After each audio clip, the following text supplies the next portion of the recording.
Hello, my name's USHA PATEL, and I'm with Keystone Partners Group, Director of Productivity Coaching, and I'd like to welcome you to ThePath, a series that's definitely focused on success strategies for new agents, emerging agents who are really looking at how you can learn some success strategies from our rising stars who have created that success. And today, I'm excited to introduce you to Amanda McNulty, and she's from our Brandywine office, and also Mary Pat KLING, who has been an agent for just a few years and a new agent with coaching and now a productivity coach herself. So welcome, Mary Pat. I'm so excited that you're here, and Amanda. I know that the viewers are going to get a lot of great things today on this show, especially some of the things that you already shared with me. Let's just get started, Mary Pat. Just a few years ago, you were a brand new agent. I was. And today you're in a leadership position and a leadership role as a productivity coach. So that was a quick succession and a quick path to a lot of different things. So let's just get started with what you did before real estate and as a new agent, such a lot of success, and now as a productivity coach. Okay, so for me, I was an interior designer for approximately 27 years doing model home design. So when the building industry kind of tanked, they wiped out my entire department. So I was on unemployment for a little while, and then it got to the end point, and I was trying to get a new job either within the field, not so much doing the same thing because I had done the same thing for 27 years.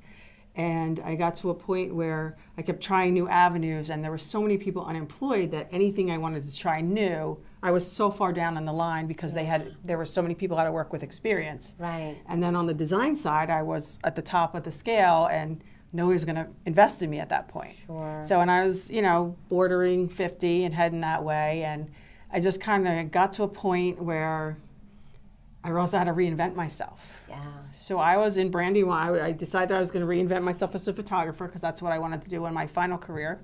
And I was at Brandywine Valley office for almost 2 years taking headshots of the agents. Oh, so you were actually in the real estate office, just as a working with the real photographer. estate agent as a photographer. I never knew that. And it was very strange because I felt home there. And I kept saying, now in my former career, I dealt with a lot of agents, and they were all younger, and I had struggled with their work ethic, sort of, so to speak. So I had a negative attitude towards real estate agents.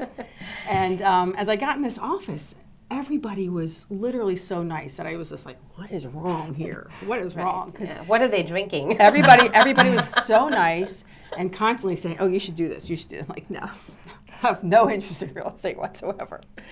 So then one day, it's at the end of unemployment, I was just like, wow, I have to reinvent myself because no one's going to hire me without experience, and nobody's going to hire a designer right now. So I have to be self-employed with something that I can create my own destiny. Right. So one of the agents, it happens to be a day I was taking photos, and I went in and I was talking with one of the teams in there who I was taking a photo, and they're like, oh, you should do this. And I said, I have no interest in real estate. I said, I just like this office. And then they're kind of, you'd be great at it. And I was just like, I'm not a salesperson.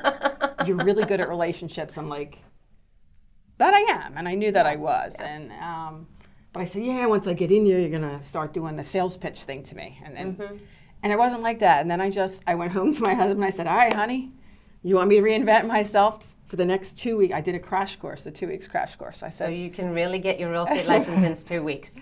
So I said, you are cook, you are a housekeeper, you are a taxi driver, you are mommy, you're daddy, you are everything for the next 2 weeks. I'm jumping in head first. So a lot of resistance in the beginning, and then once you sort of made your mind up, it just right sort of clicked. It okay. was the group that was there that day, and we had a team leader at the time who was fabulous filling in, and she was like, you will be great. And I'm like, all right, whatever, but I'll try it. I'll try anything. So I reinvented myself, went to classes for 2 straight weeks, and then another week of studying before my exam, and I was in 3 weeks. Drove up to Harrisburg, came back with my license, and I said, here I am. Here I am, and I'm ready to go for success. Right, yeah. And of course, at the time, we also had a productivity coach in that office, and a lot of training, because with Keller Williams, Keystone Partners Group, we just are very, very focused on following the models and totally engaged in really creating your success. Yeah, I didn't have a choice but to succeed, because we were struggling at home, and it was sink or swim. So I decided I was swimming at all costs. And that was also when the market was not the best It was market. 2010 when the market 2010, right. And one of the most awesome things for me was everybody was like, oh, why would you do that? Right, oh, this is the worst time. What, you're crazy. Yeah. And I think I was determined to succeed in spite of them. Yeah. And so as I started going out and meeting people and talking to people, it just started to develop. I actually thought I was going to get this nice, smooth first year of it's going to be slow so I can learn all my systems. And as I started tapping into my sphere of influence, things started happening. And it was just like, oh, I'm not ready for that. I'm not ready for that. It was kind of Sometimes we stop our success. So I didn't have a choice. So things happened, and I closed 7 transactions my first year when I was anticipating 1 or 2. Right. So I didn't have an option to. And your average sale price is pretty high over there too. Yeah, we have a decent, and my first year I actually had some good $400,000-$500,000 homes and a couple twos, and it sort of all balanced out. So I had an awesome first year in real estate, and going back to those people that were like, so how was your year? How was it?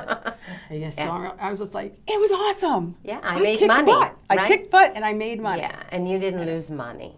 I think that's the important part, really, when anyone getting started in real estate, is to make sure that there is a positive cash flow, that you're not in the negative when you're getting started. Because, of course, you invest in real estate, and yet you need to do the sales, so that way you can make sure that you've got an income coming in. Yeah. So we're going to keep coming back to you in how you transition from getting started in real estate to now helping new agents. And I think what's really nice is you weren't there that long ago, and we've talked a lot about some of the things that you've had success with, and I'm really excited about you sharing that with our listeners today. And so Amanda, you've been sitting very patiently, so let's just, again, your background in what made you choose real estate, how long ago, and again, some of the success you're having. I do understand you also, in just a few years, is on the leadership track. Yes. So back in 2013, 2014, I was in my senior year of college in hopes to get a marketing degree. My dad was really pushing for me to get my real estate license since he's an investor. So I started the classes while I was a senior in college. I finished my degree, and I was kind of dragging my feet. I really wasn't sure if that's what I wanted to do. And then when I realized the real world is not as easy as it seems after college. It's a funny thing. We go to college, spend so much money on all these different degrees, and then we really look at what life is really about. Yes. So I moved to Delaware, and I found this real estate firm. A team was looking for an assistant. So I applied, and I got the job.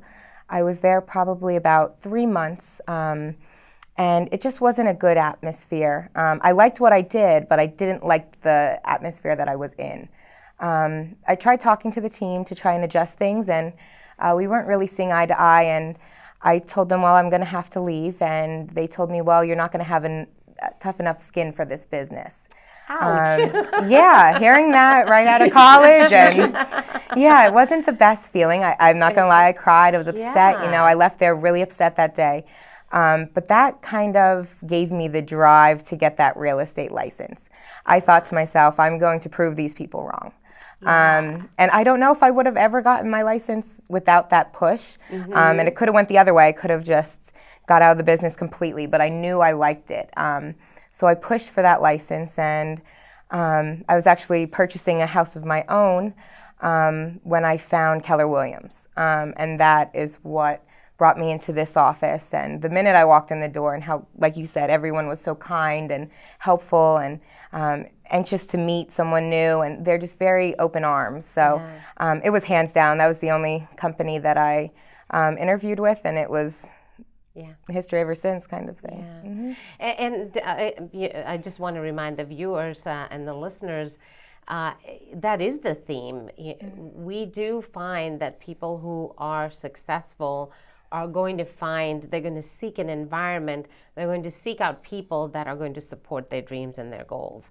And they, in a lot of our shows, I've heard that same thing is you walk into an office and the atmosphere, the feeling of camaraderie, of teamwork, a productive environment where people are seeing results and celebrating each other's success. And I'm very proud to say that we are part of that growing focus. And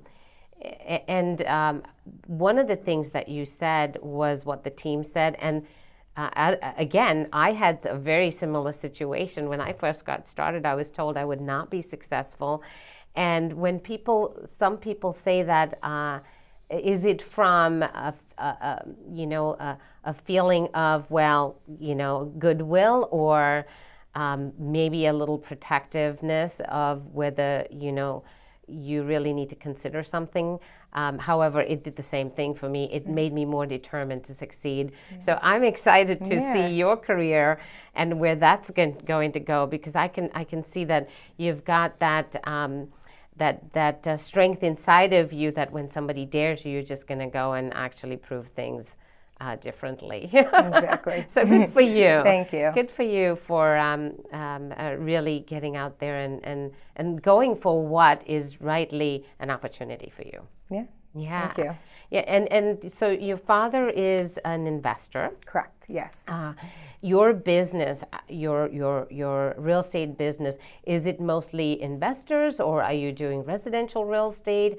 What is your focus? As it's just 2 years you're in business, correct? When I first started, it was mainly my father's properties at first, to get a feel of how the system works and contracts and the whole thing. But from there, I was gaining other clients just from his investment properties alone. Buyers would walk in without an agent. I would get a new buyer client, or they would say, hey, I need to sell my house before I could buy anything. Can you list my house? So I got some sellers from that too, and I've gotten dual agencies from the investment properties. So I've kind of expanded into all different things just from that alone. But I've done commercial, I've done residential. I don't really turn down anything as long as I feel comfortable with the situation. So and representing the client exactly in the way they need to be represented. Correct. You mentioned dual agency, and a lot of the shows that I've already done with different agents, that's something that didn't really come up a lot, and I'd like to explore a little bit more for the agents. I personally have agents that I've coached who feel that dual agency is a little too hard for them to deal with, and yet really Pennsylvania law allows us to do that as long as we're going to represent our clients in the win-win situation in our representation for them. So how did you so quickly learn dual agency? Obviously, you've had a coach guiding you. However, what's your mindset around dual agency?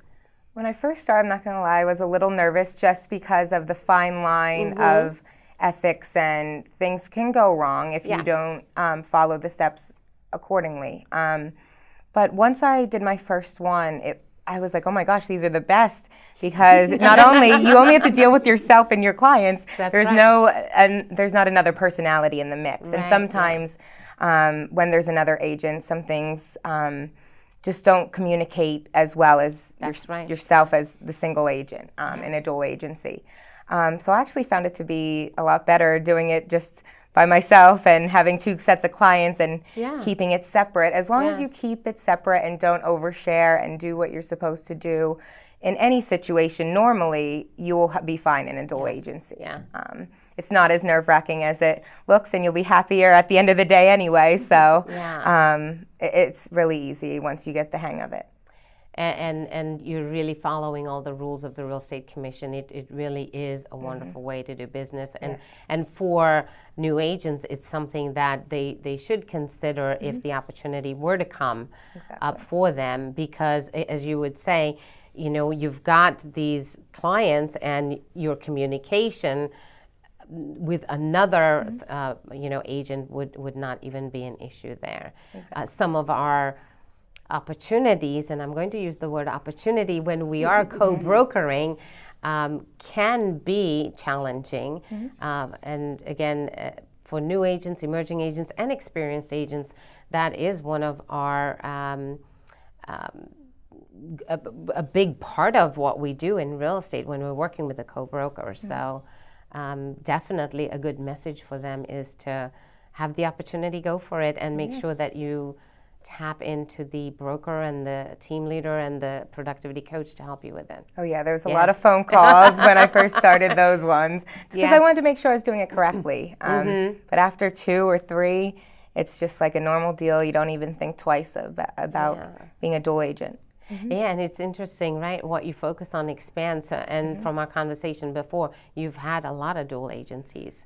At least 12, and it could be up to 15 at this point. And that's because of the listing the investment properties and marketing them and all that. Correct, yes. I've had a few that were not investor properties at a dual agency. I'm actually having one settle in 2 weeks that wasn't an investor property. It was just a normal seller with a buyer coming in, and they were fine. What's your secret sauce on that? I don't know. I'm honest with them. I said, I'm not here to hinder anyone's opportunities with buying a house. I want to just get to point A to point B like everyone else. And did the buyers come from an internet lead or an open house or a call from into the office from your sign? A lot of my dual agencies either come from calling off my sign or inquiring through Realtor.com, some internet source that they come across. And again, with Keller Williams, we really do have my listing, my lead. So the more listings you have, the more opportunity you have. That's not necessarily the case with other real estate models and other real estate companies out there. So again, for new agents to consider, or any agents to consider being able to build your business on what you already have, it's a great opportunity at Keller Williams. Yeah, wonderful. I actually have had a couple of dual agencies from open houses. Right, A lot of people don't believe in open houses, but I've got a lot of people come in unattended, and they were ready to roll and love the house, so I just went with it. Absolutely, yeah. A third of them that are coming into open houses may not be represented. Yeah. So let's really circle back with you, Mary Pat. You immediately started having some success, and you just by the time that I've known you, you're a self-starter, and when you commit to something, you really, really go for it.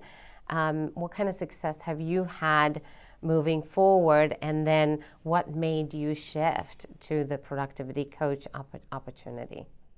I guess early on, I was so focused and driven. One of the things that I was uncomfortable with about real estate is there's no hard and fast rules. I'm somebody who likes to follow rules, so I like the line in the sand that I don't cross. I get really close, but you can't cross it. And I would ask people's opinion, and I would get asked the same question and get 3 different opinions. And like I said, coming as a previous designer, I was okay with. In design, I know it was about creativity, but here it was like I was so afraid with the laws and stuff. So I just felt like there was no hard and fast rules. So then I just started learning everything I could learn and asking as many people.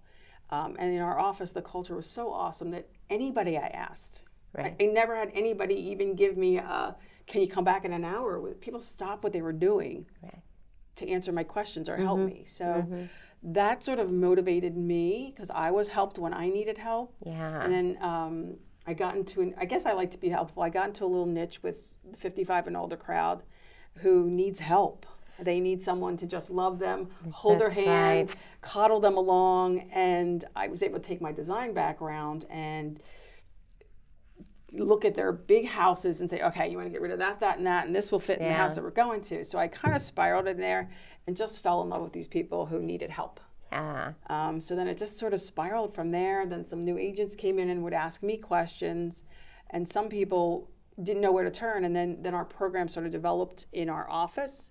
Started out as a mentor program, and then worked its way into the full-blown productivity coach. Yes. And I just, coming from the whole office and coming from contribution, I like helping people. Right. And watching other people succeed, because I know how I felt when I was, when you're 27 years as a career, you're at the top of your game. So I could go head to head with the big guys, and I had all the answers, and I was okay.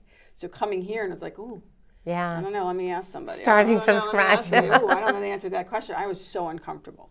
So it sort of became my passion to not have other people in that situation. And the program sort of just, we spiraled from there. Well, I'm loving working with you because I really enjoy some of the creativity you're bringing to our group of 9 offices and the coaches, and some of the things that you've created for the agents to really focus on to get them into production right away. And we'll again come back to some of the things, some of your strategies that you're using that's really bringing a lot of success to the agents. Amanda, as you were being coached, as you got started, what was some of the things that you found very, very helpful? Again, the folks listening really would like to find out specifically what some of those things were. A lot of the classes you guys recommended that were offered at the office, they were very helpful. Coming from a different company and as an assistant, I already knew how to use the MLS and all of that stuff, so I was able to kind of speed through that. But I realized I was not up to knowledge as far as Keller Williams was. So a lot of the classes that are offered in the office, and then constantly talking to our coaches throughout the week, keeping them updated. If we have any questions, you guys would answer, and if they wouldn't, it'd be a matter of 5 minutes till I got a call back. So a lot of the just one-on-one, and you kind of get the feel for it when you talk to someone who's been in the business a couple years, and just the advice itself coming from the coaching staff really helped. Do you do any kind of education or seminars or anything like that outside of your office? I did go to Bold. Okay. I attended Bold. We did the same at the same time. That was wonderful. It just changes the way you think and gets you out of your comfort zone. Bold was wonderful. I'm trying to think. I did go to a few other ones. I can't think of the names.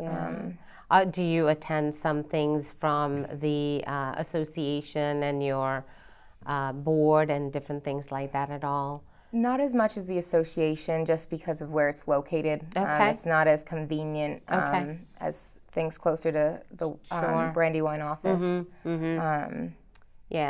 And contracts and education, the ongoing education for contracts. Oh, yep. Yeah, you have to keep up to date with that stuff to continue your business, of course. Right, yeah. And so those are a lot of the things for the new agents to focus on to make sure that you've got good contracts mastery. Oh, of course. So, and Mary Pat, we talk a lot about the coaches and what we do. What's been some things that have brought you a lot of joy while you've been a productivity coach, and some of the great results that you've been getting? Well, my favorite day is payday, obviously. Payday should be a favorite day for all of us, right? My kids have hated. I was the mom at the bus stop the first day of school, and my older daughter, when she hit 12th grade, she's like, yes, this is the last first day of school photo I ever have to take. So I tell these guys, okay, you're going to have to take that first paycheck. That's right. So I'm so excited for them. Especially some of them who, take a little longer to get somewhere. They're paying their monthly bills and that kind of stuff. And it's like, it's what we're here for. It's a celebration, right? It's a celebration. You can do this. I always see the photographs and the pictures that you post up there, the agents with their first settlement and making a big celebration in your office. Especially when they think they can't do it, and it's a struggle. And I try and tell them that once that first one takes hold, then everything takes traction and starts happening from there because you're comfortable. You know, people could read it. If you're not comfortable and you don't think you know it and you don't think you're going to do a good job, Right. you're not going to, your clients aren't going to buy it either. So we're constantly coaching them to, you can do this, and just know that I'm here. This whole office is here behind you. I will go to settlement with you. I will go to a listing appointment. I'll go anywhere if anybody wants and just get them to go. Wow. Just to give them the comfort level. Yes. I had people that did that for me. I went on a listing appointment with somebody and just sat there. Yes. And it's a great way to learn. And we have people that will help let you go sit in open house with them, and you can kind of watch them, see how they do it. And it just takes the fear out of it. Yeah. You know, when you see someone else doing it, it's like, okay, I can do that. So once they get that first check, they're like, okay, I did it. Yeah. I did do it. And then they're fired up because it's like you get that one check and it's like, okay, what's the next one? next. So. And Amanda, obviously you had your first settlement and celebrations and so many more that you've gotten. You have actually now on the leadership path, as I had mentioned earlier. What exactly is that, and what does that mean for you with your business moving forward for this year? Looking back a year ago, I was a student of hers, and now this year I'm on the ALC, and I helped teach one of the Ignite classes last week. I heard you're teaching classes already. Yeah. So I like it, and I'm keeping my options open. I know that there's more things than just being a realtor. You can go for your brokers, you can become an appraiser, there's so many options that you can go from just becoming a realtor. So eventually I want to find one path that I want to pursue, but I enjoy real estate, and I always want to stay in real estate, but I just always want to better myself. I want to see what the next step will be, as far as if it's teaching, if it's taking the classes for my broker's license, whatever it may be. I know that Keller Williams is getting me prepared for the next step. Sure. And we'd spoken with a lot of your business with investors and also residential and commercial. Do you have some other focus that you feel that you're going to start doing with your business? I think you had mentioned earlier when we were chatting about expanding your geographic farm. Oh, yes. Yeah. Originally, I started doing business in Schuylkill County, which is a little drive from Westchester. Wow, that is quite out of your area. Yeah, because my dad was an investor in that area. But now, with being in the area for the past 2 years, I wasn't ready to take on people just yet, just for the fact that I wasn't familiar with the area, and I knew I wasn't going to serve them as well as I should starting that early in that area. Now that I've lived there for 2 years, I'm ready for it. I have a buyer that I've been taking out, and we're getting there. We're getting close. I know that soon we'll be having a settlement in the future. So that will be my first client in the Brandywine area. But I would eventually like to expand up that way, not only for real estate, but also to become an investor myself. I have my Pennsylvania and Delaware license, so I just keep adding to it. Wow.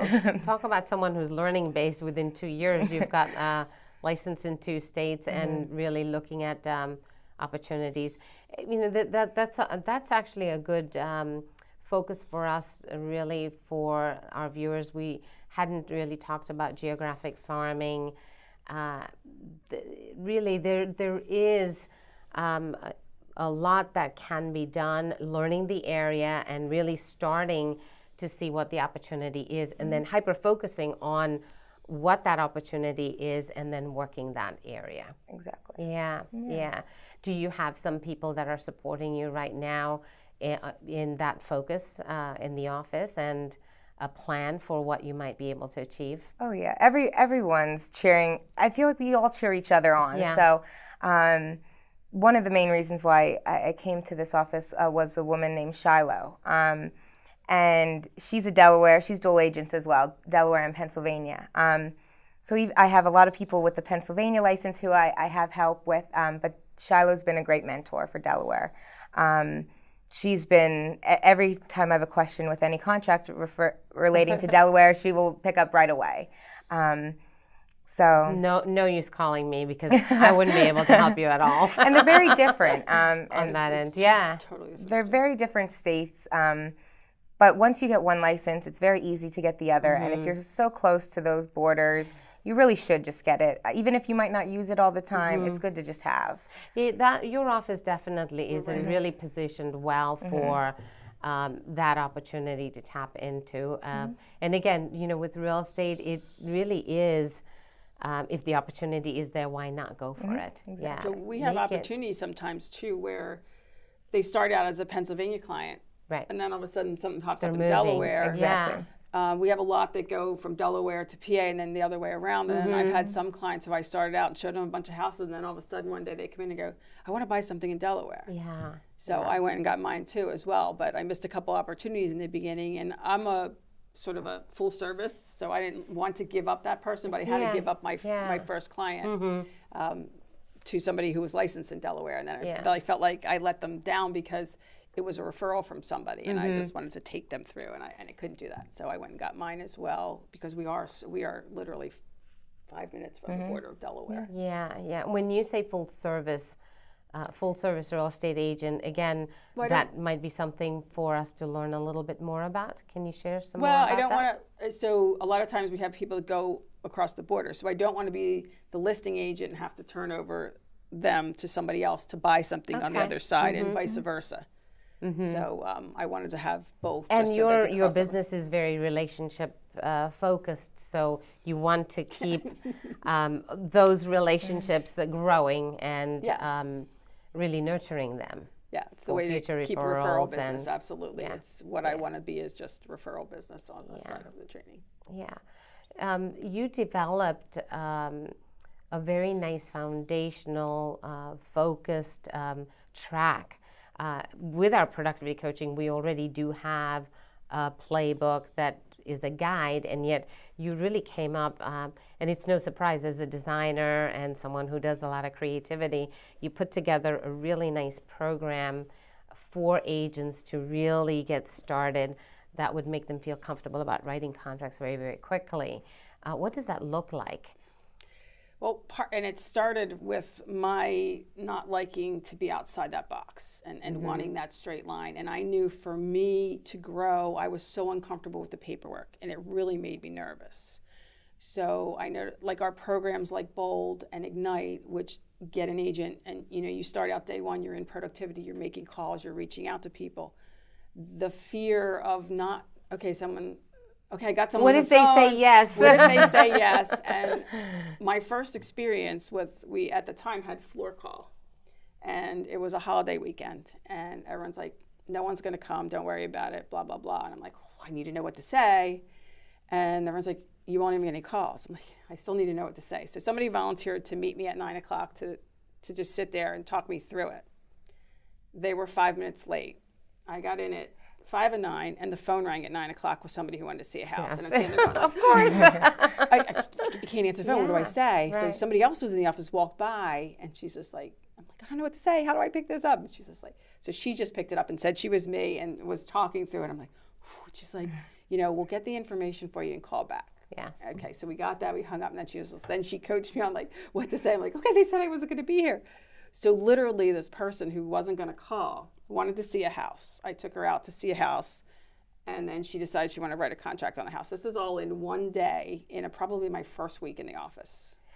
So I just went into this panic mode of not knowing what to do. So that experience, and then I learned and went to our Dominic Cardone's broker class, or not broker class, the contract class. I was like, okay, so I made that a focus because of my fear. So I didn't want anybody to be holding back in the Ignite or the Bold classes, not going to make the call or not going to step out of their comfort zone because they don't know what comes next. Yes. So I developed this program of all the contract to close, and each step of the way, taking your, first off, doing a comp, knowing what the different houses are and what they're worth and how you guide your clients to what to offer or what to list it for. Then we went through step 2 is going through all of the paperwork for the listing side. Then step 3, I take them all of the paperwork for the buyer side. Step 4 is we write a contract now that everybody knows, and we know the houses, we know what it's worth. We write the contract, and then we talk about the negotiations. And then step 5 of this program is contract to close for both sides. What you as the buyer's agent are responsible for, and what you as the seller's agent are responsible for, until you get to closing day and everybody's happy, transfer keys, and you get paid. Yeah. So I felt like that would take the fear out. And it seems to, and I run it right before, like the 2 weeks prior to people getting an igniter bulb, so that they're comfortable with the mechanics of it, so that they can let that go and focus on getting business. Yeah, definitely. For everyone listening today, don't be scared of getting in the office and showing up, because you never know, you're going to get some business, right? We do hear so many agents who have struggling with not having enough business, and really majority of success is just show up, and an opportunity will fall into your lap. For sure. And especially with having some systems and support, you can write a contract very easily and get to payday very, very fast. Yeah. Amanda, I wanted to ask you, from a sales perspective, you did not have any sales experience, correct? No, I grew up around my parents' business. It's a flooring company. Before my dad became an investor, that was what he did. So I was around it, but I never worked there. Yeah. I never wanted to. I don't want to have anything to do with what Dad's doing. Yeah. So it's funny now that I'm on the other end of his business, and my sister's doing the family business. So. But no, not really, not at all. But I had a marketing degree leaving college. But that was about it. I had some background, but that was all education. So and you know, there are people that come into real estate with some sales background, and some who absolutely don't. And how did you very quickly learn some of the sales skills that are required in negotiations and in being able to take a listing and working with buyers? I think the biggest thing is to just kind of be yourself. You usually hit it off with people right away, and if you don't, try to. And maybe it's not the best relationship. You don't have to take every listing that comes your way or every buyer. It might not be right for you. So pretty much just be yourself, and it will all fall into place after that. And be level-headed. There's no reason to, raise your voice or get all upset. And you really have to just kind of keep level-headed and just push through it. It'll be okay. It'll be okay. Every transaction's different, so you can't really prepare yourself for the next one because you don't know what's going to be like. For someone so young, you have a very mature outlook. What I'm hearing you say is don't be attached to the outcome, and really do your very best with what's presented in front of you. Exactly. Great piece of advice for sure. I think we can all learn from that. When it comes to sometimes agents not having any business, the focus becomes that they absolutely want that piece of business, or they absolutely have to work with a client when perhaps it's not going to be a good match. Exactly. Yeah, some good lessons there for sure. Yeah. Let's talk about some scripts practice and some of the things that new agents typically tend to resist. I find throughout my coaching the challenges of agents showing up to do some of the things that are necessary, and yet there's limiting beliefs or just different thought process about why that's going to work or not work. Mary Pat, you've had some very good success and some very good success stories with agents who resisted that. I think the listeners will really have some good insight with this. Well, we just really actually had a funny one this week. We had a young guy he had done a lot of businesses, and he decided that this was the business for him. He had read Gary Keller's book. He decided he wanted to get into real estate. He went out and researched the #1 book. He bought The Millionaire Real Estate Agent. He read it, and somebody referred him to me. So he was young, and he had all his ideas. And the first day of Ignite, there were scripts, and he was just like, not doing that. That's not me. I can't talk like that. Can't do it. We were trying to explain to him that they're specifically worded to tap into people's emotions and whatever. So he still wouldn't do it. And then there was one day he came in and he had this long list of people to call, and he was spinning his wheels trying to find people. And I had suggested, you need to tap into the people that are your sphere of influence that know you and love you. I can't do that. I can't do that. I have to call. I'm going to call people I don't know. I'm like, so he had a big list of people that he didn't know. He didn't know. And I said, well, you got to call the people who love you. Those are the people that know you, trust you, and they have a vested interest in your success. Mm-hmm. And he was like, can't do that. And we're like, well, keep spinning your wheels, calling the people, and then you're going to get your feelings hurt when they hang up on you or they're not nice to you, and it sets you back. So try a different method. And at the time I was co-coaching with somebody, and we were both in the office together, and the two of us started talking to him, and we convinced him to just take this one script, go call some of the people you know. That's right. Let's just try it. Just try it. He stepped out of our office, made like 3 calls, and he came back with 2 appointments. Interesting. And it was awesome, but then he still didn't follow up.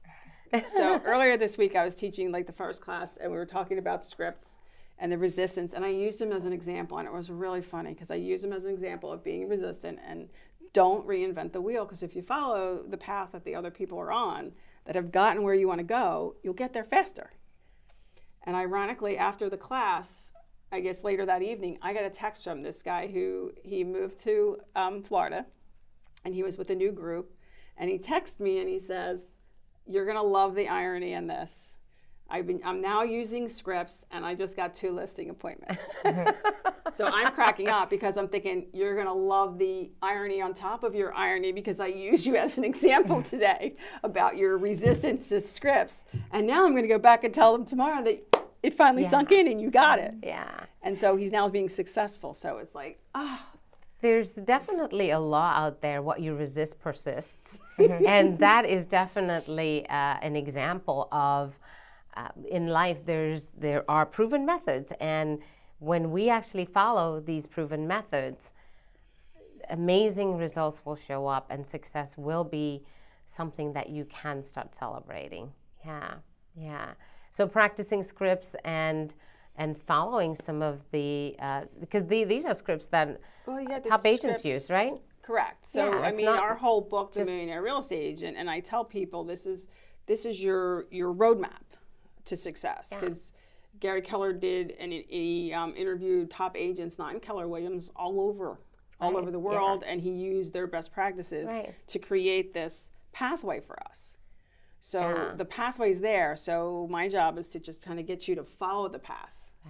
And lead you, to your success, and it's where you want to go. I'm just here to help you, but we have the tools in place, and so you can spin your wheels and struggle and say it doesn't work, but if you follow the path, you will have success. Absolutely. It's been proven time and time again. So it's a wonderful thing when people actually do that. So it's really cool when they break through. You have somebody like Amanda who was like, she'd come in every day to Peggy and I and go, all right, what do I do next, coach? What do I do next? And it was just like, it was obvious that she was going to succeed because she was just a sponge that was embracing everything we said and everything we were teaching her, and she was just going to go do it.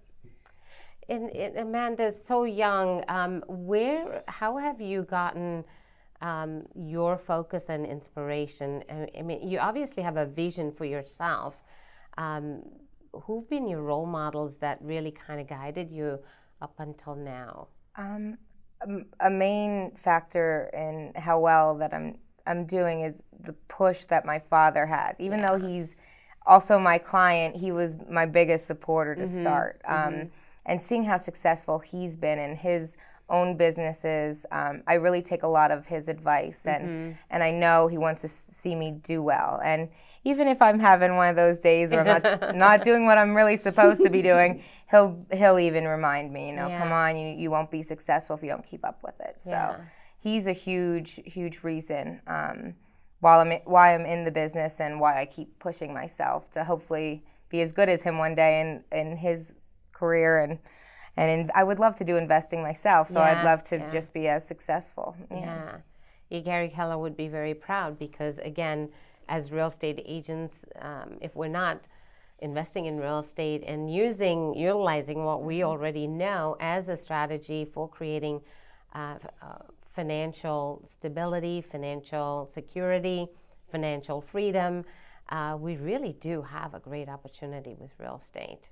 Exactly. Yeah. Especially my generation as well. We might not have those extra funds and later on in our life that some have the opportunity to get, but so we have to invest somewhere. We have to save our money somewhere. Yes. So I want to start early and make sure that path is already ready to go for when I'm older and want to retire. So yeah, I recently I saw an article about I think this gentleman's a self-made millionaire or billionaire, and he had talked about when folks that are in their 20s or early 30s invest in real estate, they have a much better chance of getting on a better financial wealth mastery, wealth strategy, wealth security path.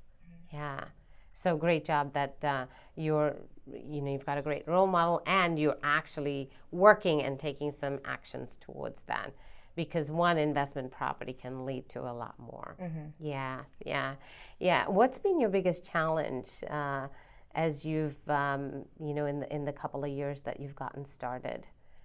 the biggest challenge is just going to work. I mean, you have so much freedom as a realtor and a real estate agent that I don't think people realize until you're thrown into it. That's right. Oh, I could take off today. No, you can't, because it's not going to run smoothly for the rest of the week. You're going to be backtracking and be behind. So it's really, and I wasn't the type of person who wants to come in the office every day. So instead, I converted a room in my house to an office. So I do work in there, and then if I have to come in and scan things, I'll come in the office. So it's really just keeping track of everything and doing it day by day, because once you lose that, it's hard to get back on that track again. And I think that's the biggest challenge. I mean, being 25 and, you know, I like to travel and explore, so I always want to keep going, and I have to kind of pull the reins sometimes and just stay focused and not have that much freedom as I want sometimes. But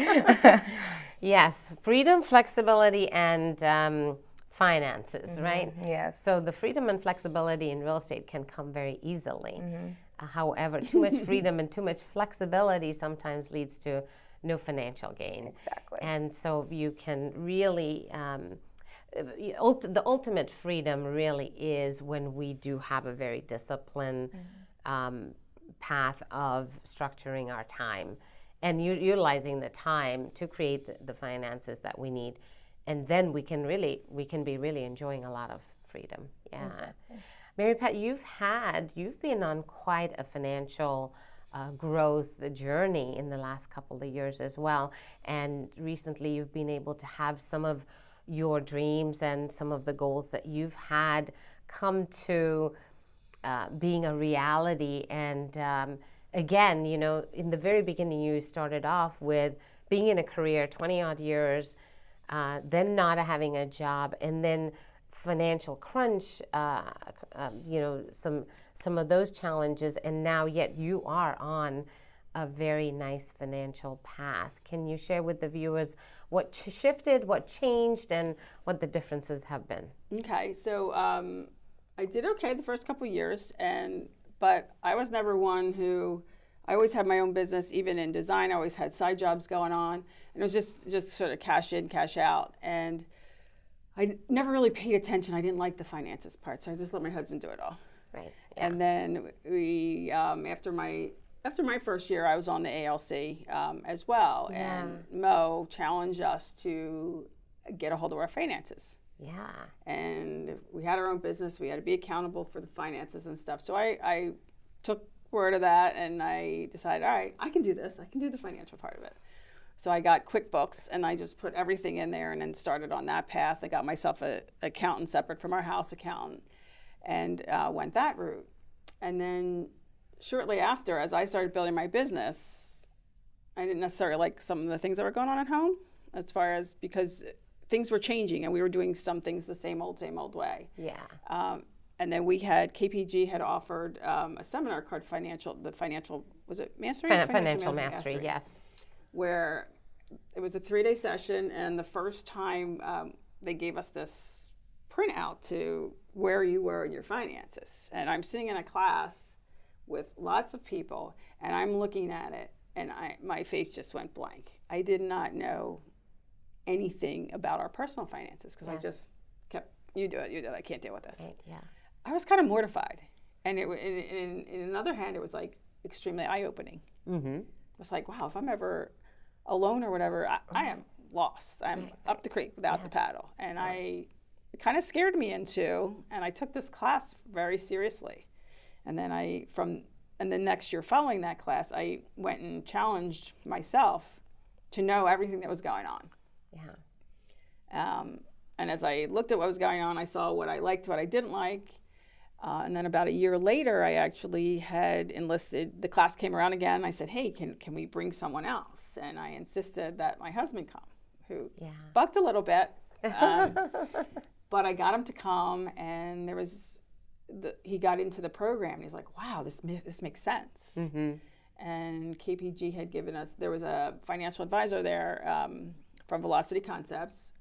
He was awesome. He came into our house and started looking at our personal finances and both of our business finances. And I was just like, you guys, you need to do this, this, and this. The traditional methods aren't getting you what you wanted. Yes, yes. And with a little resistance at first from my husband, he started to make sense to him. And, he actually kept saying, like, why is this guy doing all this for free? And I'm like, our company is investing in me. That's right. And so I'm investing in us. So they invest a lot in us as agents on the personal and the professional level. So, the professional level, obviously everyone benefits from that. But for them to invest in us personally is something that hit home with me, because, I guess in the long run, if you're not doing well personally, you're not going to succeed. That's right. In business or wherever and be a growth with the company. But their investment in my personal life really just kind of touched me and hit home. Mm-hmm.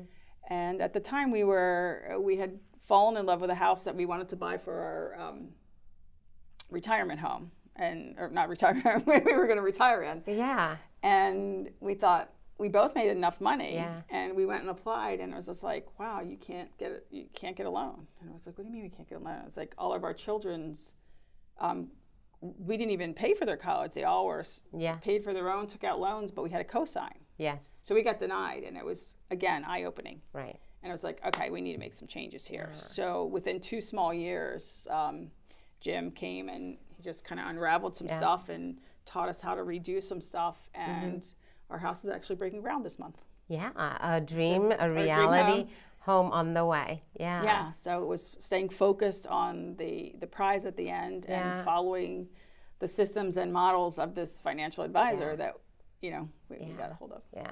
Yes, definitely for everyone listening today, it's really important to get awareness and get control of tracking your finances and having awareness of where your finances really are, so that way you can create your future. I think real estate is about selling houses, and yet it's about a lot more.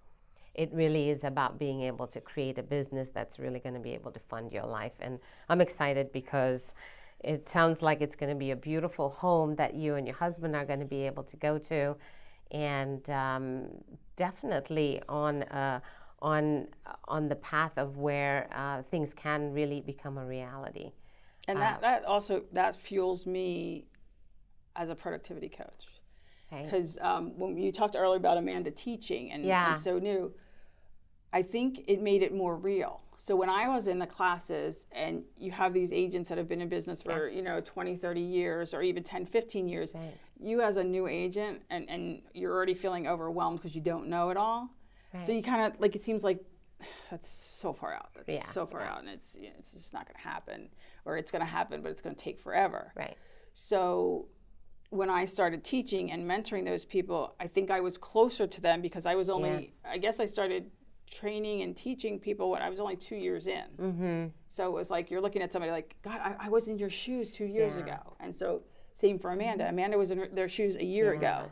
So when they're looking at it, we've had agents, we had one gal capped in 7 months.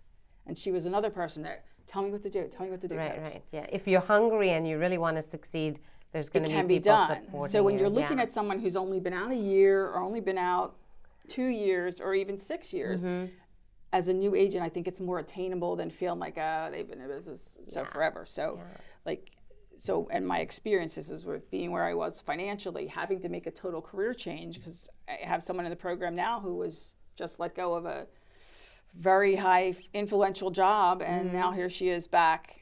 So I can tap into her because I know how I felt being on top of my game, and then all of a sudden being like, oh, let me get you the answer to that question. It was a very awkward thing. So, you know, my experience being so close with them is, and not the distance time-wise, I think really helps. Yeah, that's what I absolutely have enjoying with a lot of the productivity coaches that I have the pleasure of working with our team, is that you're in the business, you appreciate some of our agents and what they're going through because it wasn't that long ago. I love having you as part of my team and some of the great things that you're doing over at the Brandywine office. It's fun. It's fun to watch your growth. And it's really even more fun to be able to celebrate your success and just some of the things that have happened over the last couple of years. Yeah. And Amanda, how excited about teaching are you? How do you think that's even helping you? You know, we always talk about, oh my gosh, you know, I'm going to be teaching, but is that taking away from your business or? Not at all. I actually left that, even though they're all new agents, I left that class with more knowledge than I went there with. And they made me think, well, you know, actually, hold on, let me think about that to get you an answer. Right. And it's nice to kind of give back too, because I wish, I mean, we did have that, but for my age group, we don't have really that many young agents that can push forward their advice. One of the younger agents who's a year younger than me, she's like, well, how do you do it like so quickly? And a lot with the cold calling, I told her, I'm like, well, you don't know these people, so why are you scared? You know, you're not going to know them after you get off the phone unless they want to meet you, which is only good news.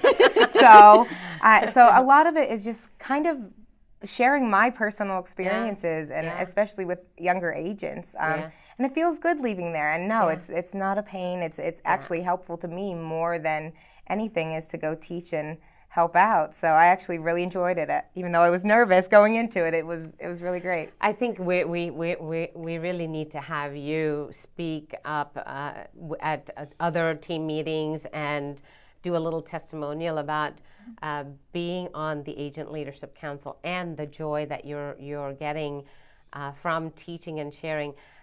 There's a saying out there: if you want to really master something, start teaching it. Exactly. And so you're on your path of mastering some of the things that you're teaching. So what's your favorite thing to teach? I've only taught 2 classes so far, but Ignite was a lot of fun. It's all based off conversation and questions and learning from one another. It's not like we're just the teachers. They're teaching us too, even though we might not realize it at the time. But I left there, and I think I might have called my mom or someone after. I'm like, oh my gosh, I feel like I was the student. Students as well, yes. So it was wonderful. It was. Ignite is a great class. It is. I'm going to use your example. I have an ALC mastermind coming up in 2 weeks, and definitely going to share your testimony about how it's really adding to you and your business. And especially someone so young. I love it. And, you know, another thing is, like, in that class, and, you know, for all agents people who are looking to get into real estate, we're all different age groups. You've got people coming from all walks of life, so all different perspectives. You know, when we discuss in class, like Amanda learned, I learn all the time because they're coming from different businesses. Not everybody is a young person out of college. Some are coming from lifelong businesses, and they bring a piece to the table that is totally different and a different perspective. But it's still a business perspective, and sometimes the things we learn, like just in general are good in all walks of life. I did a lot of psychology classes when I was in college because I was fascinated with psychology. Yeah. And I feel like if I had a psych degree right now, it would help me immensely because with real estate, when you're dealing with people's emotions and it's the most expensive purchase they make in their lifetime. That's right, yeah. Emotions are high. Yeah. And then if you're on the other end, it's the end of life and they've lived there for 60 years. Yeah. Emotions are high. So having these other experiences from other walks of life, it all just sort of cultivates. A great point really for agents to share and with each other, and together we achieve more, learn more, and absolutely.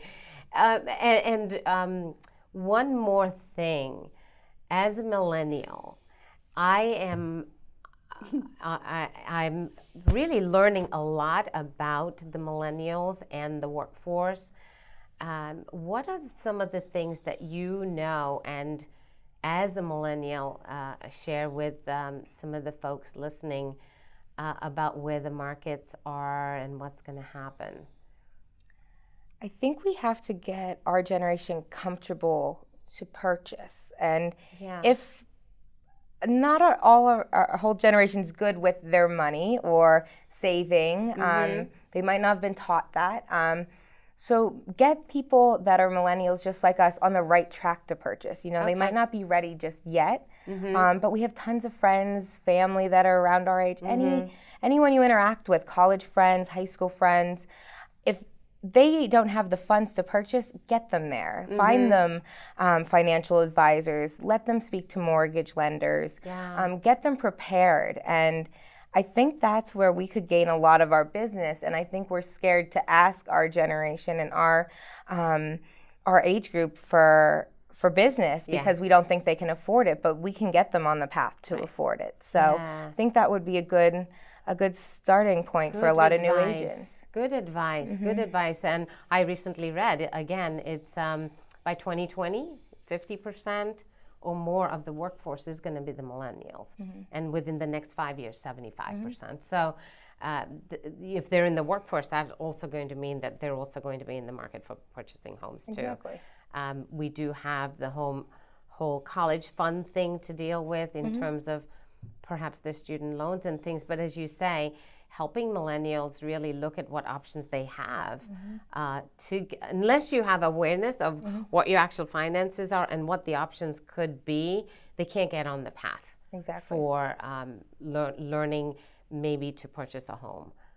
And so that's really good advice. I'm excited to learn more as I personally am very, very focused right now on learning more about working with the millennials in helping them develop better life skills. So you have something really that you really want to say. So. Yeah, with the millennials, and we were talking, it's almost like they could find everything on the internet, the pictures are on the internet, everything, they would just want to do it themselves. And there's a lot that they don't know, and I think we can bring value as agents. They kind of think, some people treat you like, I don't need an agent. I just need an agent to get me inside the door. Well, you don't even need to get in the door anymore because the pictures are out there, and people are creative with pictures. But if you can be this wealth of information that's got the extra added step, teaching them about the mortgage, they don't think they can buy, but they don't realize that there's FHA mortgages where they give you 3.5%. Young guys that are military can get a VA loan for 0%. So there's all kinds of PA, and Delaware has first-time home buyer programs where they'll give you the money up front as a deposit. So that's the stuff they're not able to find on the internet. So it really brings value to us to educate yourself in those areas so that you can bring it to them. Yeah, don't be afraid of reaching out to them, right? Because they're also a large pool of consumers out there that are going to be part of a big force in the real estate, purchasing real estate for the future. Yeah, absolutely. I'm excited about all that. I'm excited to always learn about what's new and what could be our next thing. And so we'll just have to really stay very connected about what you're learning and what I might be able to learn from you. And so in closing, if there was some words of advice for our viewers, what do you think you would have to say to them for them to really get on the success path as you have? I would say just don't let anyone dull your shine. Like, you can push through it. People might not have the nicest words to say to you, but you can get through it, and you can do better for yourself and show them later on by your success that, you know, that's their loss, not your loss. Exactly. So. Thanks for reminding us about that again. Yeah. I really think that's a big key. Everybody's got opinions. We don't really have to listen to what really what we get to do is to really listen to what's in our heart and what our opportunities are for ourselves, for our life, because it is our life and we get to create it. Yeah. I love the sparkle that you have, and I'm excited to just continue following and seeing your success as well as you grow. Thank you. And what about you, Mary Pat? So much in so few years of growth, and really just seeing you so happy about a lot of things. Yeah. You know, I too was at a point where like everything changed, and I thought everything was one way, and then in a split second it's something else. So you just have to you got to roll with it. I just think you just have to always be learning new things and not afraid to take chances. I'm somebody who I jump in head first. So just you know, figure out what you want to do, find who's doing it at a high level, and follow what they're doing. To have what they don't get so bogged down with all the details, right? Don't get bogged down with the details. And again, and I agree with Amanda 100%. Don't let all those naysayers get in your way. That's true. That's true. Yeah, I was just doing my yoga class this weekend, and I always find there's lessons with the instructors that I have, and one of the things she said is, when we are so attached to controlling things and wanting to be in control of everything, that's when things don't go right. As soon as we let go of the control and allow things to fall into place, you'll be surprised how much more actually gets done. And a lot of things open up for us. And I've found that to be true in so many things. And when it really comes to this show, I'm just delighted to have folks like you sharing amazing strategies, and today definitely, you know, not letting other people define your future, looking at the dual agency aspects of it, and really finances. You know, always look at what's in front of you, because you can't make the right choices if you don't really look. And then the millennials forging forward into our next couple of years, the millennials are definitely the opportunity. So I want to thank both of you for being here. I learned a lot, and definitely I'm sure the folks listening today and watching the show, I'm sure they got a lot of things, and I hope they're as excited as I am. So thanks so much for coming. I really appreciate both of you. And for our viewers, I really want to thank you for listening and watching our show. And I hope you really also are as excited about what's to come in the next couple of years and the opportunities that real estate does provide. So if you're just starting out, or if you're stuck with your real estate, really do contact us and let us know how we can help you. And also tune into some of our next shows where you will absolutely learn some wonderful strategies for success for yourselves. Thank you, and look forward to seeing you again soon.